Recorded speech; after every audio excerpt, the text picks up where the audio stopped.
Hey, good morning, Dean.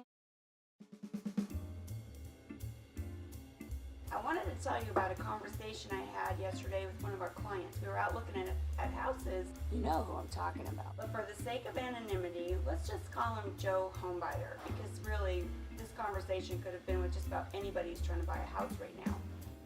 So we found a house that Joe really liked. It was priced at $150,100. Bank-owned property, been on the market for 6 days. Kind of average, condition, and a little dirty. They didn't come in and clean it, and the carpet needed to be replaced. And it had one of those delightful trash bag and wire pool covers that some of the banks put over it. But otherwise, it was a half a decent house. So first Joe says, "Oh, how long has it been on the market?" 6 days, Joe. "Oh, that's a long time." No, 6 days is not a long time, Joe. This house really needs some work. What do you think if I offer $140,000? Oh my gosh, okay. Now, we've been down this road plenty of times with Joe. So I said, "Hey, listen, Joe, if you really want to buy this house, $140,000 is not going to do the trick. We need to look at the market. We need to look at comps. And as it turns out, there's only one house cheaper than it in the entire community, and it was trashed. It was absolutely trashed. Backed up to the freeway, this kind of thing. So this house looks to be a pretty good bargain, $150,100. So I said, "Joe, listen, here's the reality of the situation is houses are selling in a matter of days, a lot of times for higher than the asking price. So if you put an offer of $140,000, you're kind of wasting your time. I keep reading in the newspaper about how the market's so terrible and how all these houses are just sitting on the market. And yet we've been writing offer after offer, and we can't get any of them accepted." And I gotta agree with Jane. The news is ridiculous.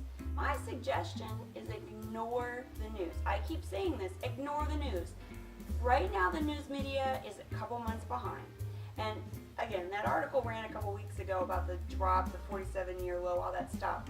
But if you look today, you're starting to see the beginnings of a little different picture. The news media, they're not dumb. They're just slow. They're just behind the times. It takes them a while to catch up. You can check out Drew Bloomfield's fabulous blog, and you can see another take on that from actual Phoenix market statistics that paints a much different picture. Looks like we may be setting a home sale record this year in the Phoenix metro area.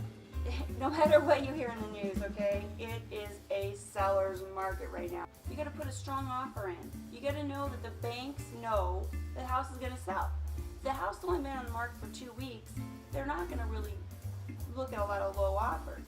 If you're looking at a short sale, if you happen to find a super deal, a smoking deal, don't be surprised if the bank comes back and says, "You know what, we need some more dinero here in order to make this work." And if you're looking at an equity sale, chances are you're looking at a house that's being offered up by a flipper. Somebody who bought a house at the trustee sale and now they're trying to flip it. They tend to be a little bit higher priced, and it's nice because you're not dealing with the bank and they're in really good condition usually, but those flippers are trying to make a profit and those margins are shrinking. So they can't come down a lot of times. They might start on the high side, come down a little bit. They're not going to sell at a loss. Who is? If you're looking at anything priced below $250, it's a seller's market. Know that going in. Don't come in with a big swagger and think you can just put in pennies on the dollar and make anything happen. You're not going to win the game. So have a super weekend, and I'll see you on Monday. So Joe said, "Well, I'll think about this house, but I think I might want to come back and look at a couple more houses on Monday." Oh, you're probably taking Monday off though, right? That's so funny. Monday off. Yeah, that still cracks me up.